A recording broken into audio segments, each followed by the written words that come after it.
Hello, everyone, and welcome back to my series on the Bhagavad Gita, where I take you through the Bhagavad Gita shlok by shlok, adhyay by adhyay. Currently, we are at the stage where Arjun is being taught the transcendental truths about life by Bhagwan Shri Krishna.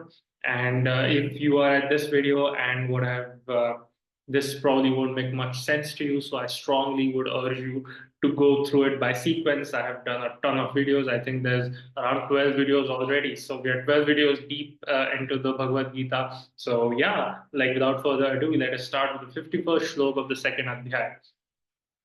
Karmajam buddhi yukta hi phalam tyaktva manishina shina janma bandha vinar vinirmukta padam gacchantya namayam. That is, by engaging in devotional service to Bhagavan Sri Krishna, great sages or devotees free themselves from the results of work in the material world. In this way, they become free from the cycle of birth and death and attain the state beyond all miseries, which is moksha. That is, Hinduism. So the ultimate goal of Hinduism, in terms of its religious beliefs, is moksha. So as Hindus, we believe that we have something called atma or soul. Our soul is just one part of the great soul, or param atma, or God, and we are, as human beings, we are trapped in an endless cycle of birth and death. However, when we realize certain transcendental truths, we become truly enlightened, and we are liberated from this continuous cycle of birth and death. And Bhagavan Sri Krishna says that only by engaging in devotional service to me, this is how you walk the path of enlightenment.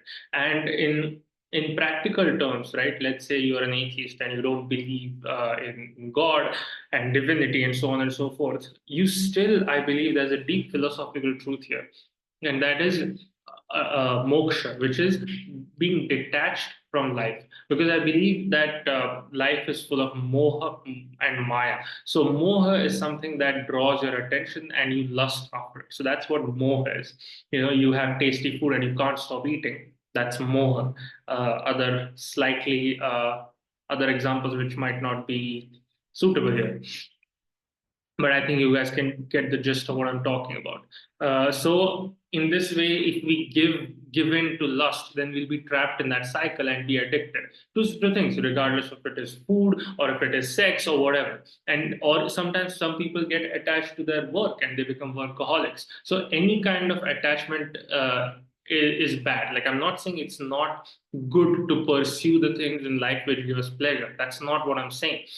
What I'm saying is, when you get trapped by your own pleasure and you develop an addiction, that's bad. So, how do you strive a balance where you can engage in the pleasures of life without getting addicted to them? And that is by knowing that, okay, it's really great that I'm here and I get to enjoy this pleasure in this moment, but there is a transcendental truth beyond all of this.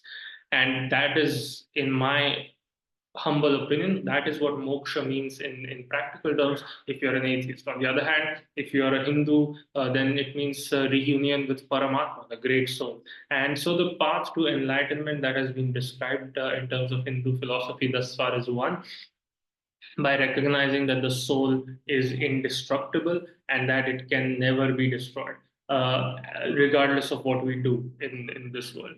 Second way to towards on the path of enlightenment is to recognize that any and all thoughts which occur in our consciousness are like images on a projector screen, and to look beyond them and to realize the true nature of our consciousness. And when you truly realize the nature of your own consciousness, when you realize that your thoughts are not you, you become disengaged from your own thoughts. And the next step in this path towards enlightenment is to look beyond the duality. So if we when we look out into the world, we see the world in terms of light and dark, good and evil, male and female, and we get trapped somewhere in these categories. And the transcendental truth is beyond these categories. It is beyond our conceptual clarifications. It is beyond our conceptual understandings. It is that profound. So to look beyond dualities of life, to look beyond our conceptual characteristics, to seek that one true transcendental truth is the third step, as has been described in the Bhagavad Gita. The fourth is to engage, and when you have this sort of an attitude, when you have this kind of a mentality, then when you engage in karma, that is your actions, in accordance with dharma, that is the prescribed way, then you're not attached to the fruits of those actions. So you're supposed to do your actions in a detached manner while remaining. So you're not entitled to the fruits of your labor. Success or failure is not in your hand. That is in God's hands. It is your duty to put an effort, and when you do it, you should do it with devotion. You should do it with sincerity, and you should do it in a nirapeksha bhav. That is, without any expectations for success and failure, because you're not entitled to success. And that is another way to do your karma and obey your dharma without becoming attached and without becoming entangled in this endless cycle of birth and death. So, यदा ते मोह मोह कलिलम बुद्धिर्व्यतिरिष्यति तदा गन्तासि निर्वेदम श्रोतव्यस्य श्रुतस्य च. That is, when your intelligence has passed out of the dense forest of delusion, you become indifferent to all that has been heard and all that is to be heard. So, so this is Hindus believe that this whole world is full of moh and maya. So maya is this. It's a concept which is difficult to explain to a non-Western audience. It is a concept difficult to explain to a Western audience. It is that this world is full of these pleasures, right? Like beautiful women, nice food, fast cars, whatever. So, and when we are confronted by these pleasures of life, sometimes these things cast an illusion on us, and we get entangled in the pleasures of life, and we are unable to see the transcendental truth. So, because you're too focused on these short, fleeting pleasures of life, you are unable to connect with that which is divine, that which is transcendent, that which is so deeply and profoundly meaningful that it will sustain your soul, and it will be a profound kind of happiness that will stay in your heart and nourish it from within and give you profound happiness in every waking moment, and you hopefully you can be an enlightened soul walking this earth. And so moh is just your lust for various pleasures of life. So both of these things, moh and maya, occlude your vision and do not allow you to see the transcendent. And this is what Bhagavan Shri Krishna is also telling Arjuna, that you are like when you have true knowledge, when you have intelligence. So buddhi in Sanskrit is not just intelligence, because Western concept of intelligence seems to be computationally oriented. Like he who has the most amount of factual data and the maximum amount of data processing ability is the most intelligent, from what I understand of the Western context. However, buddhi in the Indian context is much more than just the ability to process and retain data. It's more like a wisdom and intelligence combined, I would say. And it is this deep, profound philosophical knowledge of that which is transcendent. So, Shruti vipratipanna te yada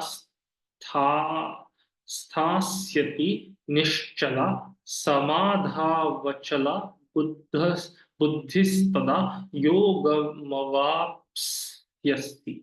That is, when your mind is no longer disturbed by the flowery language of the Vedas, and it remains fixed in the trance of self-realization. That is when you have attained divine consciousness. So this is the ultimate meditative state that all yogis try to attain. What is the point of this meditative state, right? Like I said, that the whole point of mindfulness meditation is to recognize the true nature of our own consciousness, to recognize that your consciousness is sort of like a blank screen, or it is like the surface of a pond. And much the same way various images appear as reflections on the surface of a pond, the same way thoughts appear in our consciousness. But your thoughts are not you. What is transcendent, your divine soul and your divine consciousness, are what truly make you you. And so when someone meditates to that extent, when someone becomes a true yogi, then one achieves an altered state of consciousness, um, which cannot be objectively proven or verified, but it is a fact that multiple people have confessed to it upon who multiple practitioners of mindfulness meditation have subjectively reported uh, if getting such a state, and they have it has been shown that their brain was slightly altered in terms of brain activity was altered. And at what point does the subjective self-report of multiple individuals become data which we can trust, because at some point it should be a matter that we can at least consider, if it is statistically significant. Anyway, my point being that this is the whole point of meditation, to achieve a transcendental state where you are not attached to your thoughts, and much the same way that thoughts, like you said, thoughts will just come into your consciousness and they'll go, but your focus will be on your own consciousness. And that is a divine, meditative, transcendental state, which is the goal and purpose of Hindu meditative practices. With this, I'll end it here. And I look forward to reading more of the Bhagavad Gita for you, my dear audience. Until then, like, share, and subscribe, and let me know what you guys think. Jai Shri Krishna.